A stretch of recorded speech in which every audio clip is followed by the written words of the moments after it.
masih bisa ditolerir sama orang biasa tuh. Tapi kalau naik Sukhoi, copot jantung, serius. Karena G-force-nya tinggi tuh. G-force itu apa ya? Gravitasi. Jadi apa jelaskannya gimana ya sama orang-orang ini ya? Jadi pernah nggak Bang Iqbal naik ini, naik yang mainan-mainan itu, yang kereta-kereta yang cepet, itu tahu nggak? Nggak pernah, nggak pernah. Kereta itu loh, apa? Roller coaster. Roller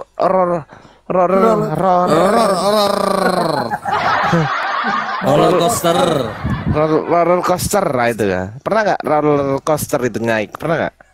Nggak pernah. Nah, Nggak pernah. ketika kita naik roller coaster, terus kemudian pas waktu turun, itu kan kayak jantungnya ketinggalan di atas, ini bener nggak? Gitu kan.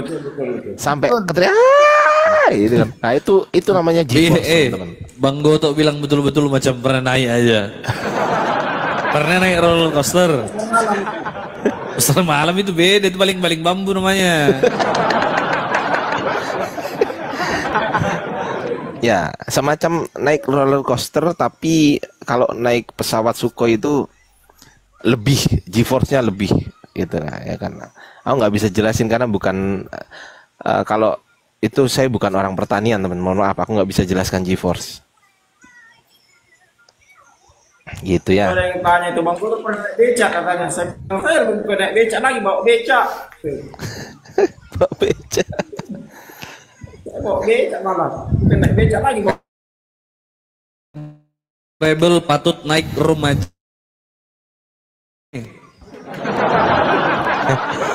Naik keledai pernah.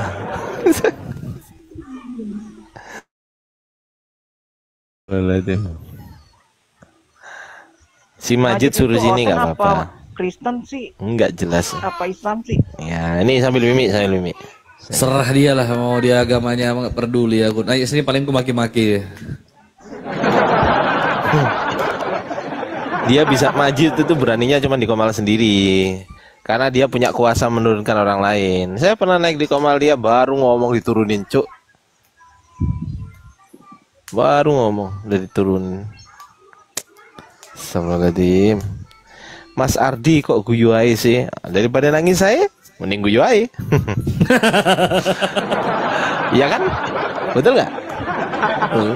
Daripada kita nangis gara-gara inget Helmi ngomong 3,7 miliar, ya kan?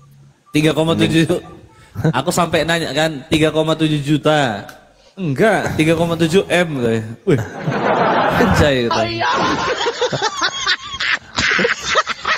Sudah makan Bang? Belum.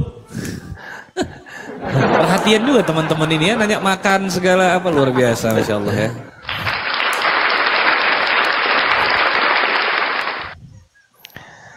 Iya, karena nggak ada, ya meskipun diskusi sama Ten, kita harus murah senyum teman-teman.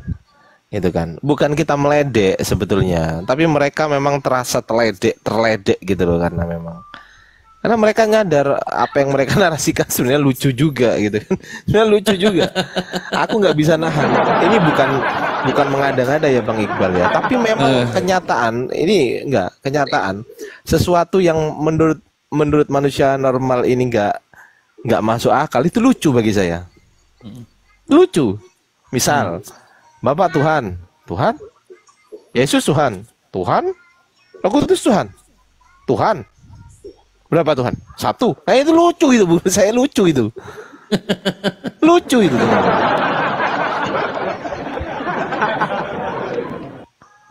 Kalau ditanya, apakah ada Tuhan selain Yesus?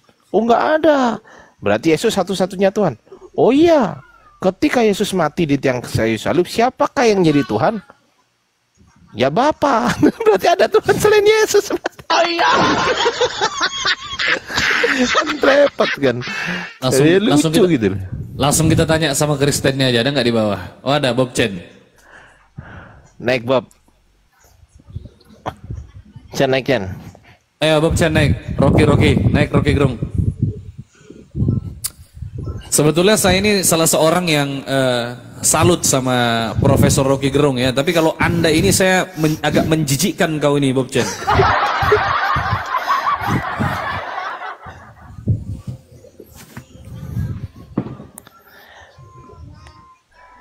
Bang Ardiansah nggak kuliah lagi ambil perbandingan agama. Nanti nggak bisa ambil profesor teman-teman. Kalau itu, jadi harus satu linear.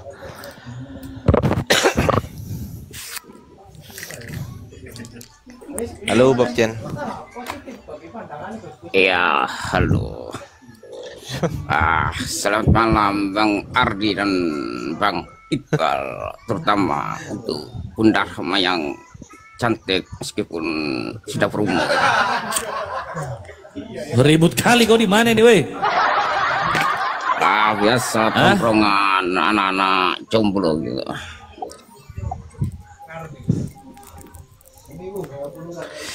Halo Bang Goto yang selalu mengarang data-data palsu.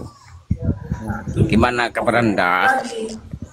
Iya, karena Anda adalah pengarang yang handal gitu dalam sejarah kekristenan. Pengarang. Mana ada saya mengarang? Iya, pakai data lah. Kalau mengarang Yang ada penulis 9 tahun ngarang. Pakai data ya, lah. Mana ada kalau Rocky sejarah Gerung Anda versi Madura. itu ngarang itu ya akan bahaya bagi masyarakat. Pakai data lah. Mana ada Rocky Gerung versi Madura pakai data lah. Mana ada kucluk.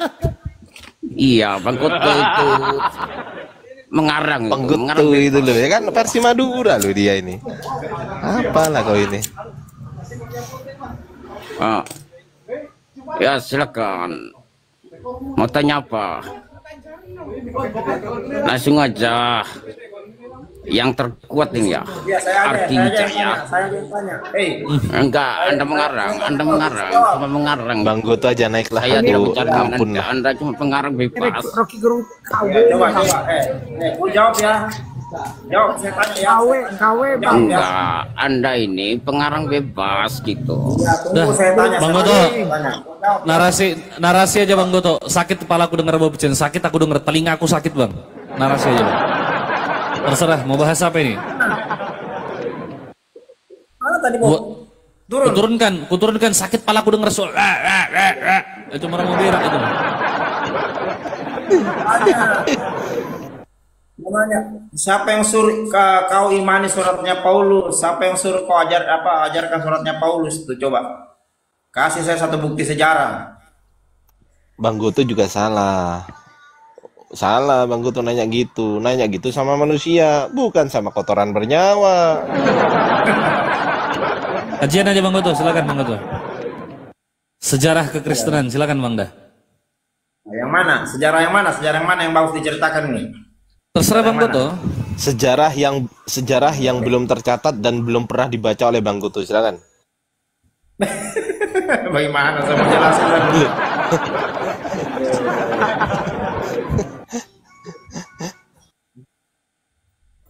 Ya, jadi kita cerita Martin Luther dulu sedikit ya, Martin Luther saja. Ya, undang-undang Protestannya. Jadi kita cerita Barnabas sedikit ya, katanya. Martin Luther. Bang Goto, Barnabas katanya. Ya. Barnabas Bang Goto, Barnabas. Barnabas, masalahnya Injilnya Barnabas itu sudah berapa kali dicetak dengan berbagai versi.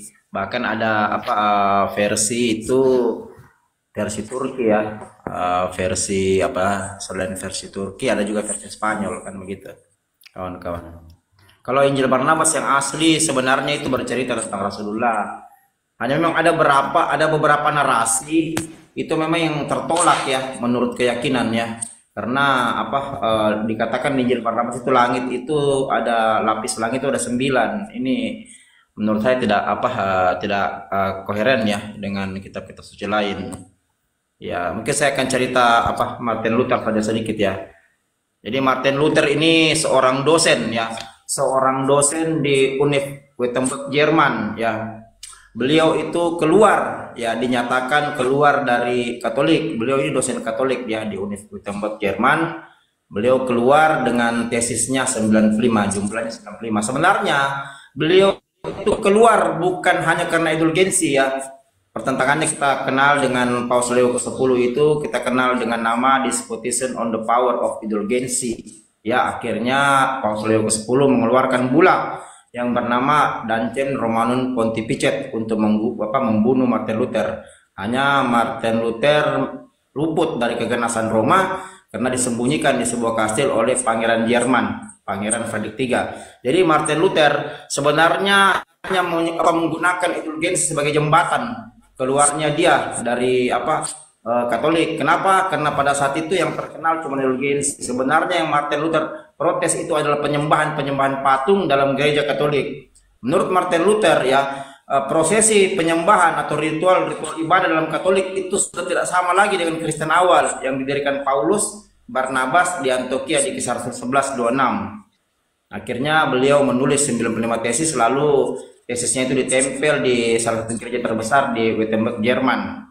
Nah, begitu kawannya. Jadi Martin Luther itu diikuti dengan beberapa yang lain, salah satunya adalah Raja Henry ke-8 pecah dari Katolik ya, lalu mendirikan gereja bersama sahabatnya yang bernama Gereja Anglikan ya. Jadi setelah Martin Luther pecah, diikuti oleh Raja Henry ke-8, diikuti juga dengan Calvin ya, Calvinis ya, diikuti juga John dan dengan yang lain, terutama Ulrich Zwingli ya. Jadi tokoh-tokoh ini pecah semua dari Katolik. Akibatnya peristiwa pembantaian ya pasca Protestan ini terlalu banyak ya, terlalu banyak. Bahkan kalau kita lihat salah satu tokoh yang menerjemahkan Bible dari bahasa Yunani ke bahasa Inggris pertama kali yang bernama William Tyndale harus menelan pil pahit karena beliau didapat ya, pelariannya di Belgia didapat oleh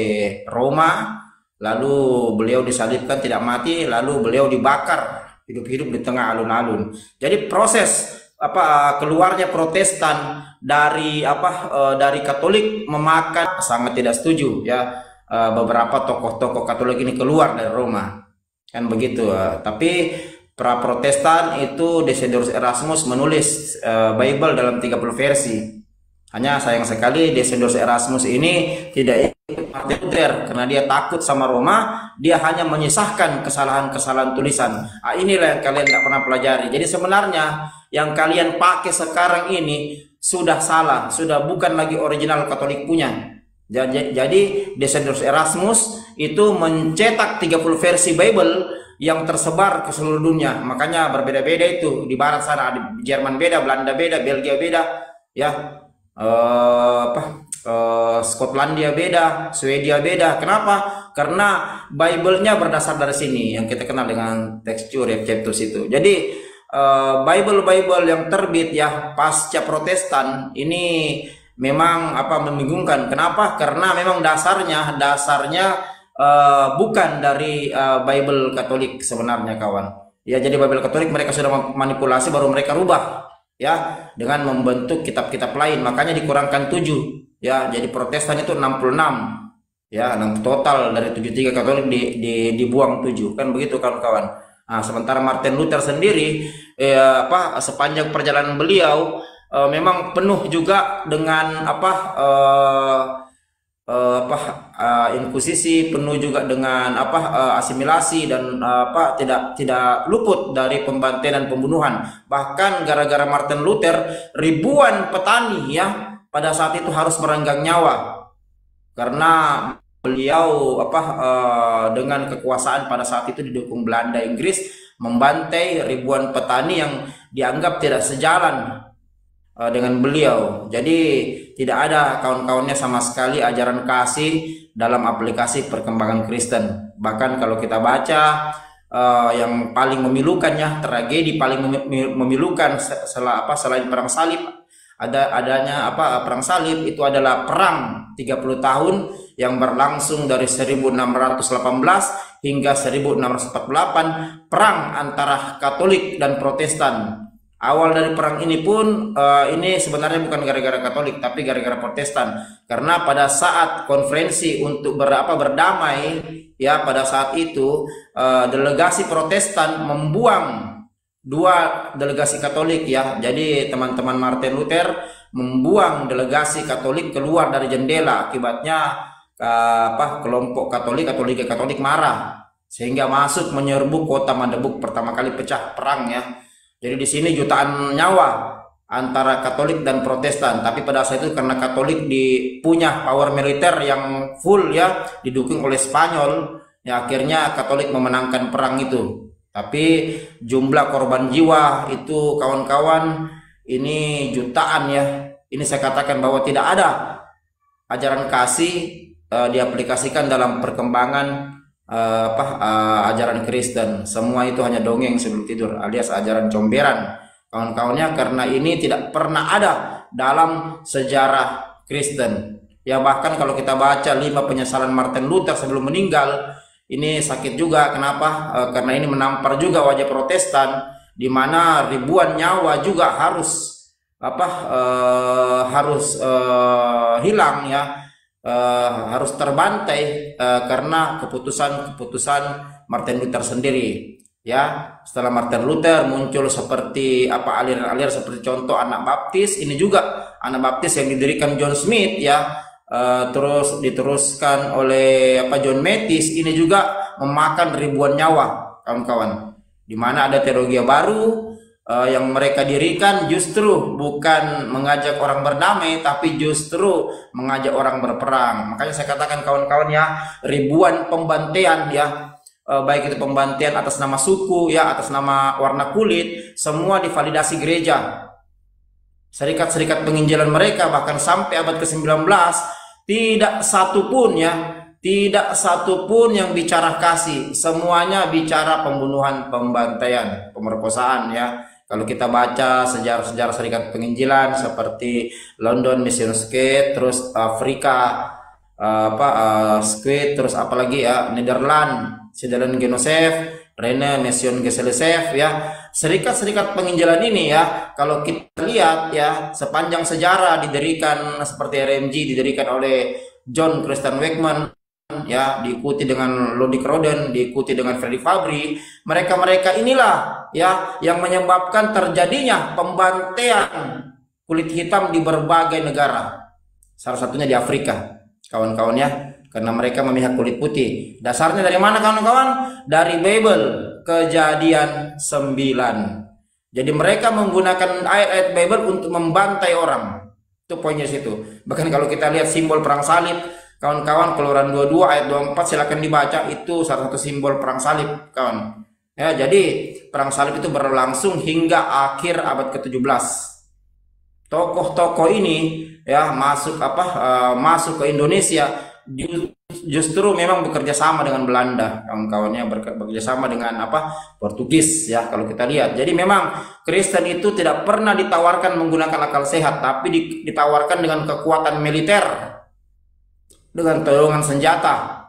Ya, dulu kalau Anda tidak masuk Kristen, apalagi tidak masuk Katolik, selesai Anda dibakar hidup-hidup. Bahkan peristiwa kejam seperti Inkuisisi Spanyol, kalau Anda baca, wah itu luar biasa ya pembantaian. Ada yang digantung, dijepit itu, ada yang ditarik itu sampai engselnya lepas ya, kawan-kawan. Jadi memang tidak ada sepanjang sejarah dari kisah Rasul 11:26 sampai masuk di Indonesia, tidak pernah ada sejarah ya, tidak pernah ada sejarah ajaran kasih diajarkan. Bahkan pecahnya Martin Luther justru mengorbankan banyak nyawa ya. Seandainya saja Martin Luther tidak keluar dari Katolik, mungkin tidak akan terjadi hal-hal seperti ini ya, pembantaian seperti ini. Tapi gara-gara seorang Martin Luther, ribuan bahkan jutaan nyawa melayang ya dibunuh oleh Roma. Silakan kalau masih kurang percaya, baca Pembantaian Kota Magdeburg ya, ada bukunya itu ya.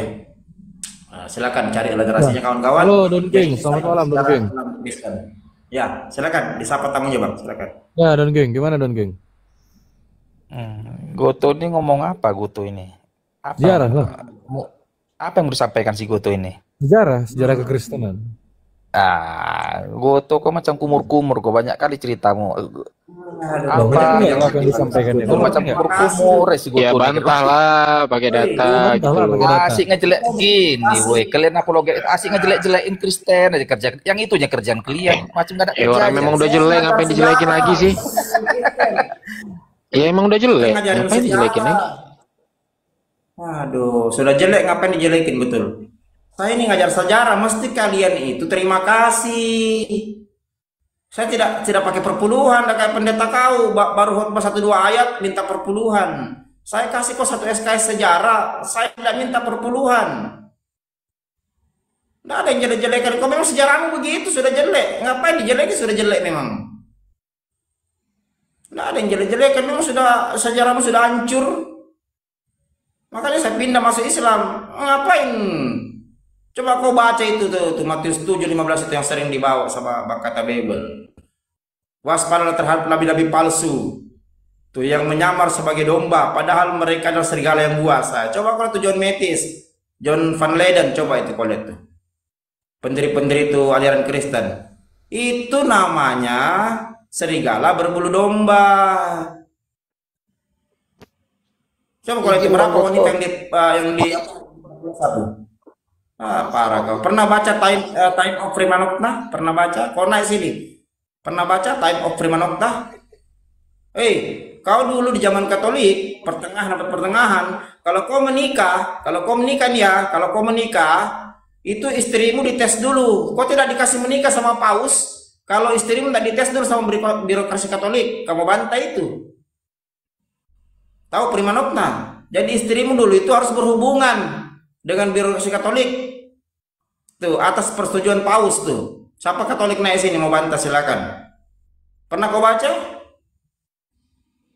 Jadi kalau kau menikah nanti kau disetujui ya menikah kalau istrimu sudah tidur sama pejabat tuh Roma. Itu ajaran kasih, bukan ajaran maksiat dodol. Parah kau nih. Makanya banyak-banyak baca buku sejarah. Berarti dites dulu ya. Bahayanya. Tes dulu, enggak boleh enggak ditandatangani ya. Sama otoritas gereja, kalau istrimu enggak tidur dulu sama pejabat Roma. Itu kisah prima nocta. Berarti diuji coba dulu apa masih perawan atau enggak nih. Oke, lanjut. Selamat malam. Malam. Paragat kau lagi tuh bicara. Goto, sama aja saya kamu sering lari. Kamu bawa RK. Berani kamu maju. Parah kau tuh. Aduh, jangan cuma bilang parah lah. Orang udah sering nonton kok. Gimana? Dulu. Di kopos kamu tidak berani. Walah, main sampai berapa kali. Izin Bang Goto, jangan bawa itu. Tinggal dia bawa Yohanes 1 firman jadi manusia aja dia pasti. Tinggal harus Bang Goto yang begini nih firman jadi manusia. Coba lihat bentar lagi itu. Mau kamu bukain juga 2 menit lagi itu. Kan. Nah, udah oleng nih. Selalu kamu Goto bernarasi. Katolik norm RK nungguin, bawa data lu ke situ. Benar apa kagak lu? Gitu. Kau pernah baca enggak buku sejarah kau tuh? Pernah baca enggak? Enggak, gini Bang Goto. Si Pragat ini kan pengikutnya si RK. Emang kau udah dapat ilmu apa dari RK? Kau diskusikan aja di sini. Ngapain kau bawa RK? Mana saya udah ilmu apa yang udah kau dapat dari RK, coba apa? Ilmu apa yang kau udah dapat dari RK? Ya udah, kita diskusikan di sini apa yang kau kuasai, ilmu apa yang kau kuasai. Ini ada Bang Goto. Emang ini roomnya RK? Kenapa kau bawa orang kemari? Kau nggak sanggup mempertahankan imanmu? Kau bakar aja. Kamu mempertahankan iman, boleh saya bertanya sama Anda tentang iman Anda? Silakan. Oke. Siap kau ditanya. Kembali ya, santai aja. Tolong. Kau buka kameramu dulu. Kepada. Asal apa minta buka kamera? Ya. Kau buka kameramu dulu. Kau buka kameramu dulu, kita diskusi. Kau mau berdiskusi? Buka kamera. Lihat wajah. Yang mau diskusi kalau tujuan kau untuk menjawab, udah silakan. Apa mau kau tanyakan? Udahlah, terserah kamu lah. Kau disuruh bertanya aja nggak berani, kau gini gimana sih?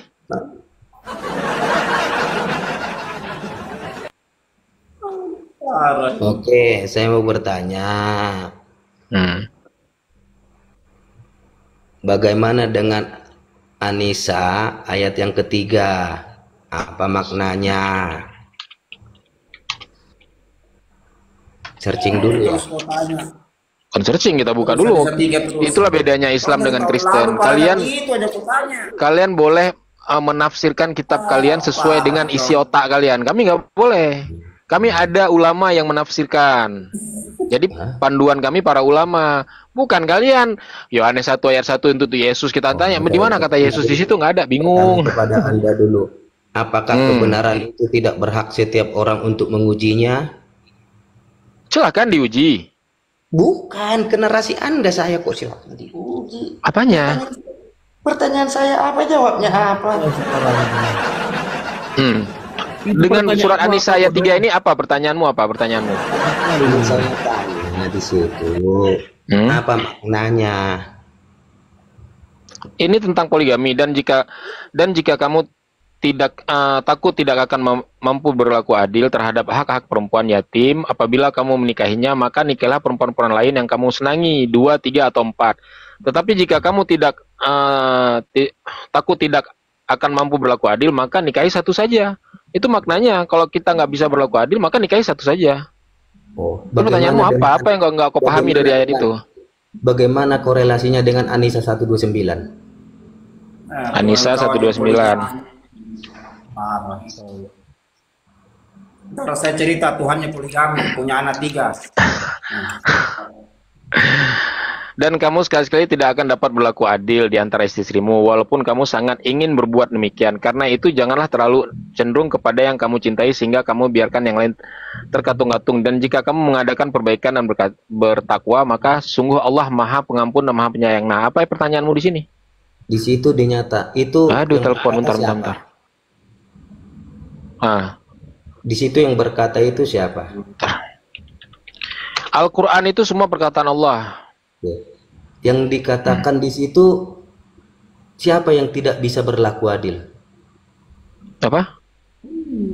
Ini dikatakan untuk kita para manusia. Jadi kamu sekali-sekali tidak akan dapat berlaku adil. Itu kan menegaskan keadilan tentang keadilan. Bisa berlaku adil kan? Iya. Berarti bagaimana korelasinya dengan An-Nisa yang ayat 3? Kan sudah dikatakan di situ, apabila kamu tidak bisa berlaku adil, maka menikahi satu saja. Di itu yang perintah. 29 dinyatakan tidak ada yang bisa berlaku adil. Ya maka menikah satu saja. Lah, kenapa masalahnya apa? 3? Apa? Anda mengatakan di An-Nisa 3. Dengarkan ya. Tentang ayat poligami, itu bukan suatu anjuran, bukan suatu kewajiban. Itu adalah solusi diberikan Allah kepada kami umat Islam.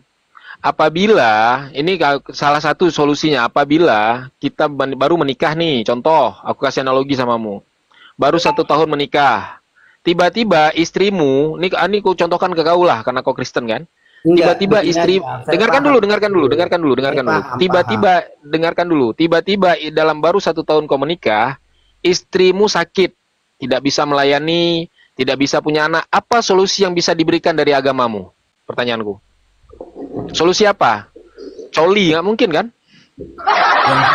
Kepada Anda di situ, Anda bisa menikah 2, 3, dan 4 dengan syarat apa?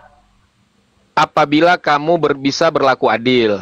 Nah, kan lanjut kalimatnya. Apabila kamu tidak bisa berlaku adil, maka menikahi satu saja.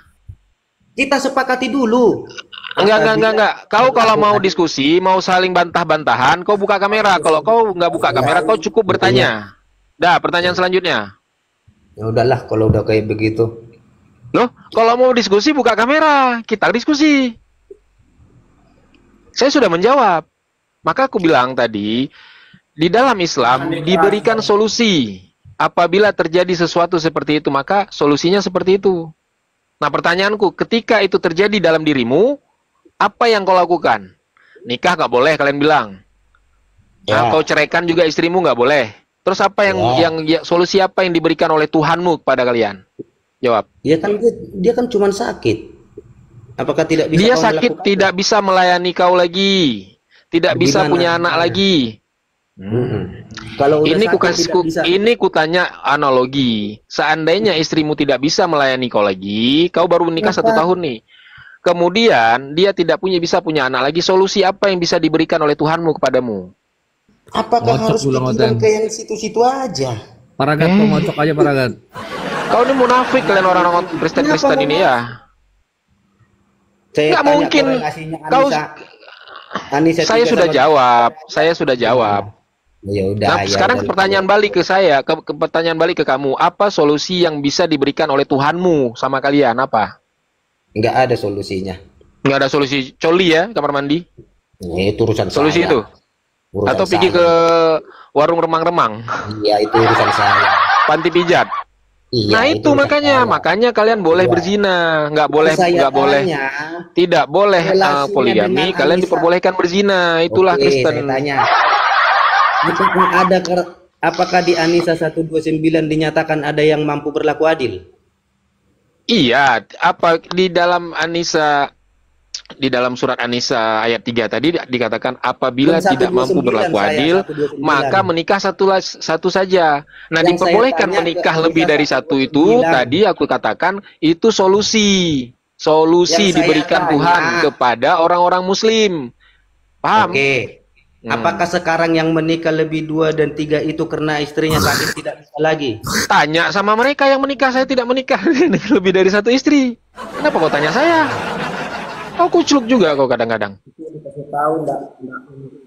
Bang Teguh jadikan moderator, Bang. Ngerti juga, dikasih tahu. Jadikan orang aja Bang Teguh. Oke. Jadikan moderator itu. Iya. Padahal nabi-nabi di Bible itu sampai Isa pun menikah. Isa malah istrinya 2 malah. Hampir 3. Ya, 2 yang tahu. Yang tadi tahu berapa? Tadi tahu. Parah. Kan sudah dibilang tadi itu solusi. Salomo. Iya. Salomo istrinya berapa? Daud istrinya berapa tuh? Apalagi Isa tuh. Halo. Biar ku jawab dulu pertanyaan si Teguh tadi. Jawab. Jadi pertanyaanmu kan Teguh kan, bagaimana ada sebuah situasional, ada seorang suami punya istri, istrinya ini tidak bisa memberikan anak, kan begitu kira-kira ya? Iya, tidak bisa melayani. Tidak bisa, secara rohani, tidak bisa melayani secara biologis. Tunggu dulu, anggaplah. Iya, itu pertanyaanku. Sabar dulu, tidak bisa memberikan keturunan, nggak punya anak lah dulu. Iya, kemudian tidak bisa melayanimu lagi secara biologis karena sakit. Satu-satu dulu nanti yang biologis itu nggak punya keturunan. Iya, tadi sekalian udah pasti tidak bisa melayani secara biologis, udah pasti tidak bisa punya anak. Namanya tidak bisa melayani biologis. Yang benarnya mana? Pasti nggak punya anak lah. Gimana caranya? Bisa punya anak atau nggak bisa melayani secara biologis? Tidak bisa melayani lagi secara biologis, otomatis tidak bisa punya anak kecuali ku bayi tabung. Jangan dulu tambah-tambahi satu-satu dulu. Yang lazimnya ini Teguh. Yang lazimnya tidak bisa melayani kau secara biologis. Iya, sebentar dulu. Sekarang yang lazim terjadi saat ini itu banyak orang nggak punya anak, ya kan? Tentu kebutuhan keluarga itu pingin punya anak, kan begitu. Lantas solusinya kalian kan kau bertanya, kira-kira solusinya apa jika ada pasangan yang tidak punya anak, kan begitu. Yang saya tanya tadi tidak bisa memenuhi kau secara biologis, tidak bisa punya anak. Kenapa kau hilangkan yang secara biologisnya? Kenapa yang punya anaknya aja yang kau ambil? Kalau nggak bisa, cuman nggak bisa punya anak, masih bisa memenuhi secara biologis, masih bisa bayi tabung. Tetapi kalau tidak bisa melayani secara biologis, terus mau pakai apa? Pakai tabung, kecolok tabung gitu. Maka kita kesampingkan dulu, sebentar dulu. Maka kita kesampingkan punya anak, maka kita kesampingkan bahwa lebih fokus kita pada biologisnya ya. Bahwa ada istri yang tidak bisa melayani secara biologis, sakitlah dia bilang ini, sakit, sehingga tidak bisa melayani biologis secara maksimal. Pertanyaannya, apakah hanya karena itu menjadikan kita menyakiti hati istri kita? Oh tidak, justru kalau istri di dalam Islam, ya di dalam Islam wanita Muslim, maka dia akan mengikhlaskan suaminya menikah lagi daripada suaminya harus berzina dengan wanita pesundal. Berbeda dengan wanita-wanita yang ada di kekristenan. Wanita muslimah, maka ketika dia mengalami hal seperti itu, saya jamin 100% semua wanita akan mengikhlaskan entar suaminya untuk menikah lagi. Belum tentu. Jadi itu kan menurutmu. Sekarang gini, tanya sama aku lah dulu. Aku Kristen ini. Ya kok Kristen?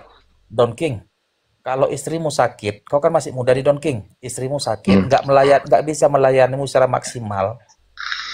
Lantas apakah kau akan menduakan istrimu? Aku jawab enggak, aku akan merawatnya.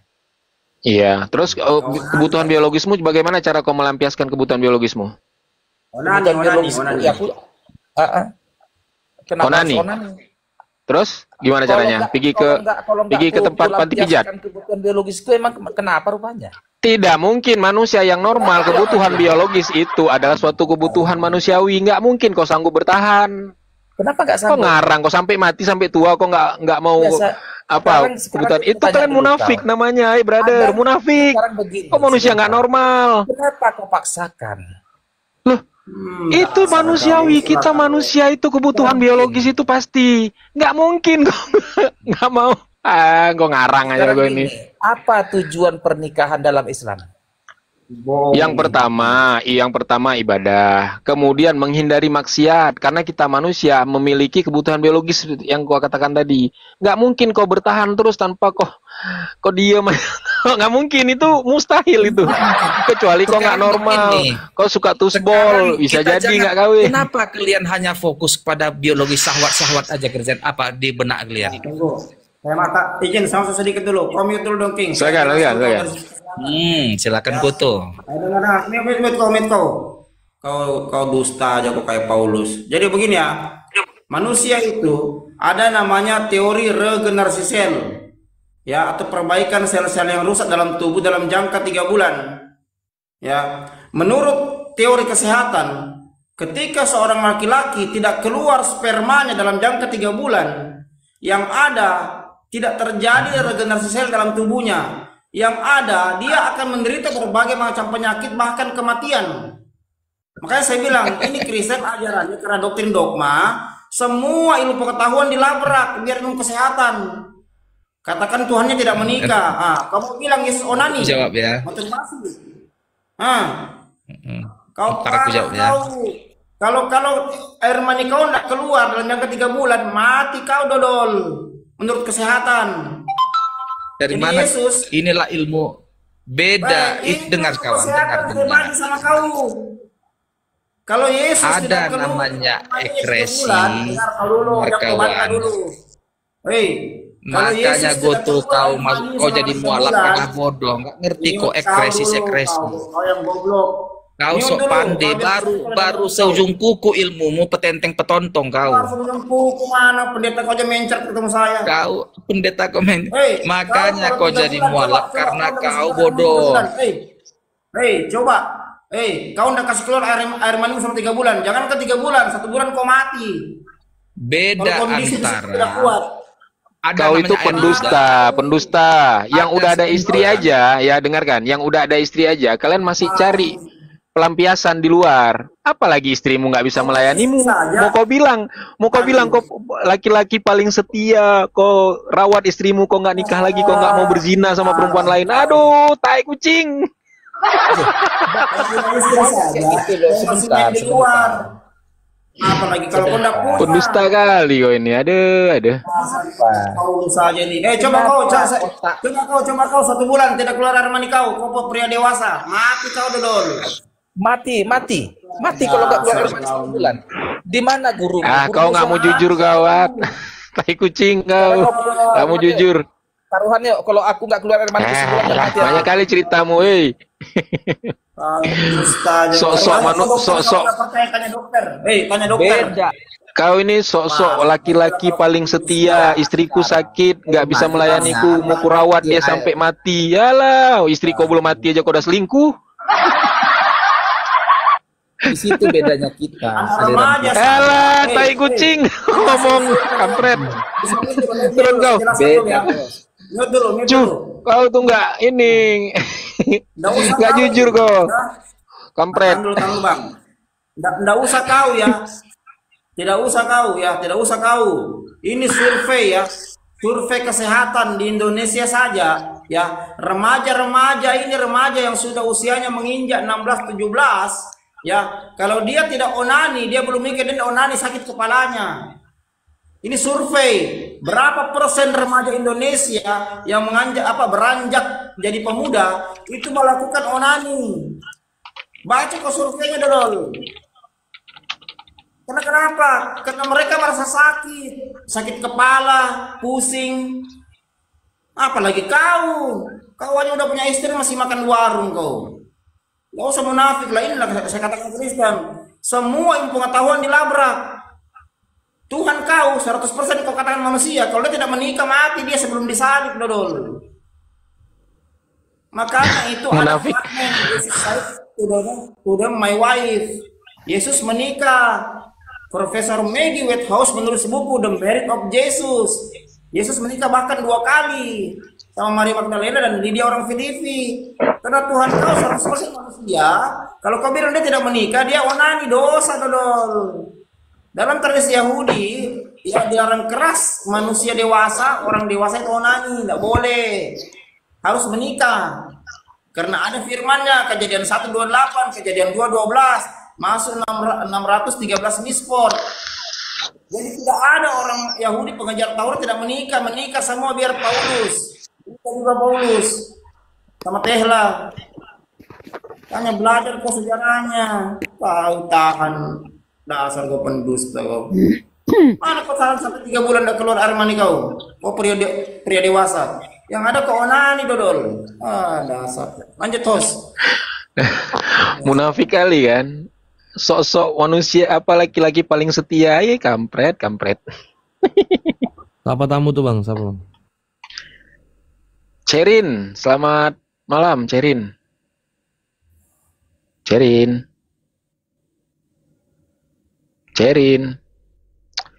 Densus 88 apa nih? Densus 69 nih.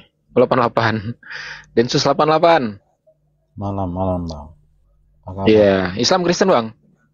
Kristen. Ya Bang, ada yang mau disampaikan Bang? Ada yang mau ditanyakan? Silakan. Ya, saya mau menanyakan soal Al-Quran surat Al-Maidah. Besarkan sedikit suaramu Bang, nggak dengar aku Bang. Saya mau menanyakan Al-Quran surat Al-Maidah ya 46. Surah Al-Maidah 46. Saya baru bang. Cahaya. Terus, tidak ada yang lain. Terus apa yang mau ditanya? Dalam itu ayatnya benar enggak? Cahaya. Ya ayat Al-Quran ya benar lah. Yang mau kau tanya apa Bang? Iya, kalau menurut pemahaman saya, kalau di Al-Quran itu benar ayat surat Al-Maidah 46, berarti seharusnya teman-teman yang dari Muslim bertakwa mengikuti petunjuk yang ada dalam Bible dan Taurat. Iya sekarang kenapa Bible di sini dikatakan Bang gini ya, aku bacakan ya kalimatnya. Dan kami iringkan jejak mereka dengan Isa putra Maria. Mereka di sini siapa? Bani Israel. Membenarkan kitab yang sebelumnya yaitu Taurat dan kami telah memberikannya kepadanya Injil. Di dalamnya ada petunjuk dan cahaya dan membenarkan kitab sebelumnya yaitu Taurat serta menjadi petunjuk dan pengajaran untuk orang-orang yang bertakwa. Pertanyaannya, Bible-mu itu Injil? Injil itu ada itu yang dikenal itu gospel 4 Injil. Nah, gospel itu Injil. Iya. Oh, gospel itu Injil. Oke, baik. Kalau kau bilang gospel itu Injil ya, kau buka nih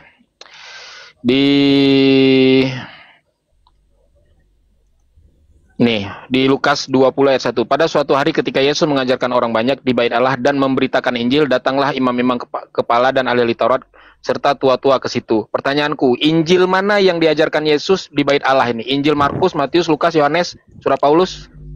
Injil yang ditulis itu mewartakan firman dari ajaran Saya dari Yesus. tanya, kalau kau katakan itu Injil, Bible-mu itu Injil, ketika Yesus mengajarkan di Bait Allah, itu Injil mana yang diajarkan? Injil Matius, Markus, Lukas, Yohanes, atau Surah Paulus? Matius, Markus, Lukas, Yohanes.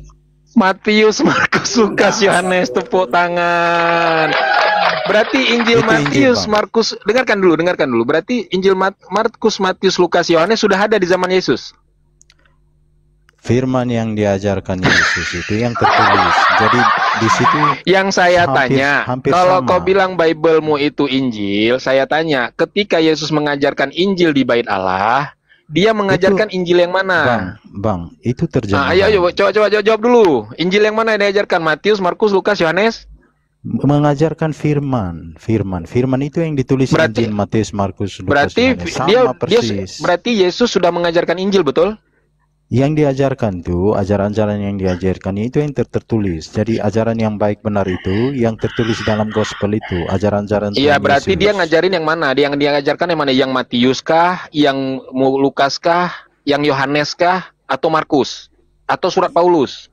Yang mana? Iya, dia mengajarkan semua firman yang tertulis dalam. Yang mana? Matius, Kau kan tadi bilang, dengarkan dulu. Kau tadi bilang Bible-mu itu Injil. Iya. Oke. Nah, Yesus sudah memberitakan Injil, sudah mengajarkan Injil di Bait Allah di zaman itu. Pertanyaanku, Injil mana yang diajarkan? Kalau kau bilang Matius, Markus, Lukas, Yohanes ini adalah Injil, antara 4 ini yang mana yang diajarkan? Keempat tadi itu, Mbak.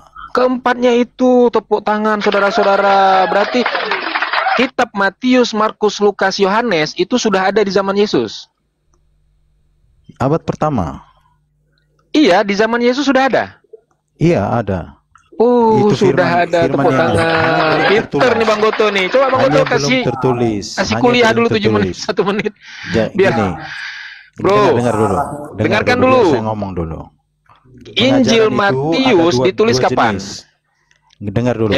Pengajaran itu Matius 70 Masehi. Nah, udah Yesus masih ada? Yesus sudah tidak ada, Injilnya baru ditulis, tapi dia sudah memberitakan Injil. Ini ceritanya gimana?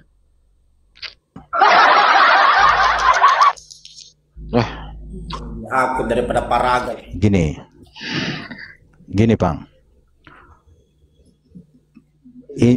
Pewartaan firman Allah itu melalui 2 metode. Yang pertama itu lewat oral, ucapan. Yang kedua itu tertulis.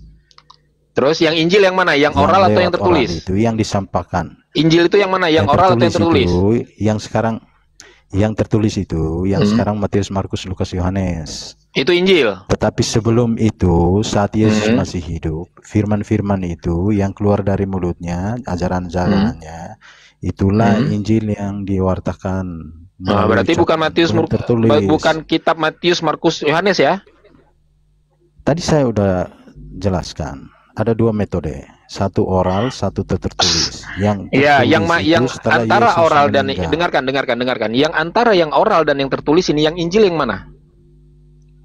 Yang Matius, Markus, Lukas, Yohanes itu. Nah, berarti itu yang diajarkan Yesus. Enggak, itu yang diajarkan Yesus. Iya. Pada saat dia mengajarkan itu yang tertulis. Yang pada saat diucapkan lewat cerita-cerita itu termasuk yang diajarkan Yesus. Iya, berarti Yesus mengajarkan Injil Matius. Pertanyaanku, Lukas pernah ketemu Yesus nggak? Lukas itu murid dari Paulus. Yang pernah ketemu Yesus nggak dia?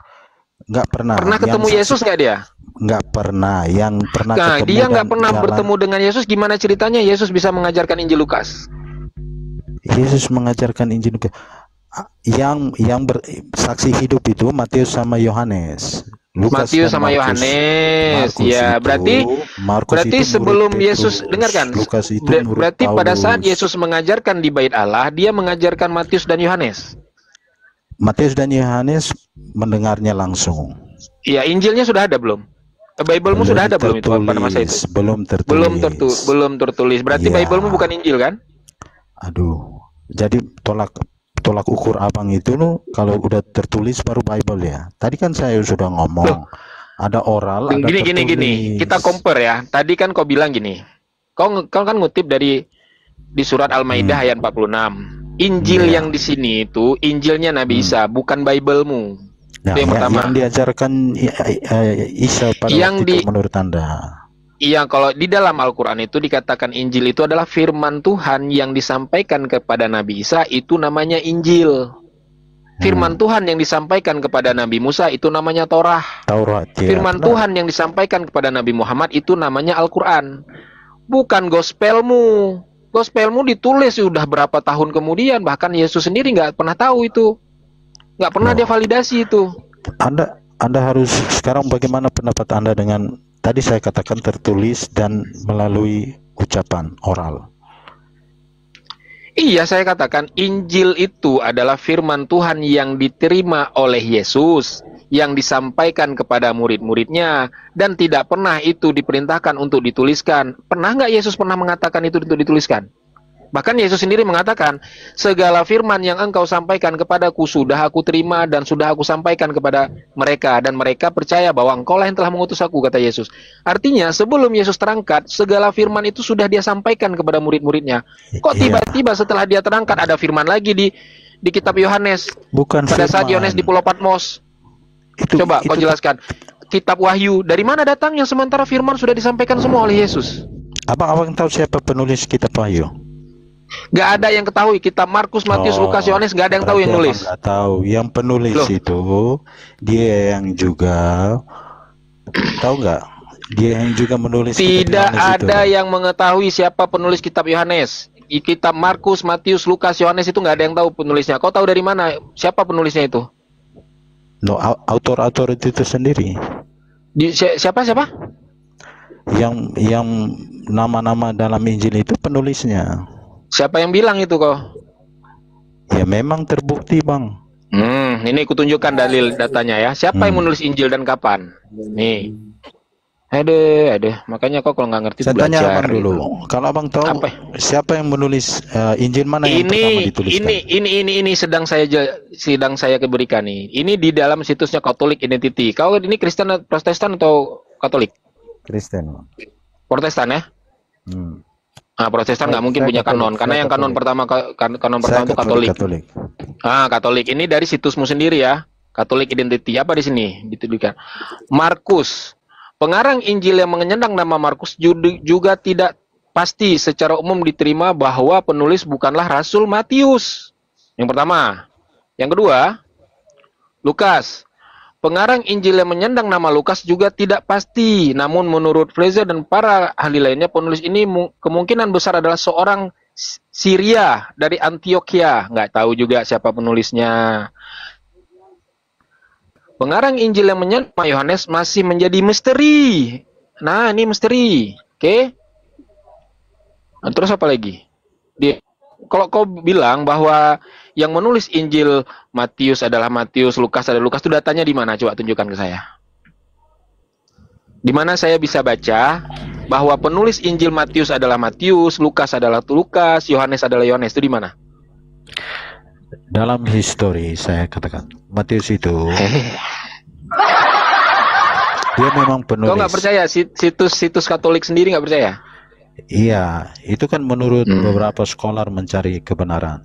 Tapi ada beberapa yang belum menentukan jawaban. Lebih pintar mana scholar sama kamu? Kalau dilihat dari sejarah Bible itu sendiri, kalau Anda melihat jalan sejarahnya, rasul-rasul itu hidup di abad yang pertama. Dan mereka enggak bang, aku nggak mau berdiskusi denganmu pakai asumsi menurut pemikiranmu. Kau tunjukkan data. Ini loh, ini hidup di abad pertama, dia yang menuliskan Injil ini. Gitu kita saya diskusi. Berikan. Tapi kalau tidak bisa, abang bertanya aja udah. Oke, sekarang saya langsung ke pokoknya aja. Ya, silakan. Kalau memang firman itu yang disampaikan oleh Isa yang dianggap adalah Injil, lalu mengapa dalam Quran itu bertentangan dengan Quran ayat berikutnya yang mengatakan bahwa Yesus itu tidak disalibkan? Sementara yang bertentangan dengan ayat berikutnya itu yang mana, Bang?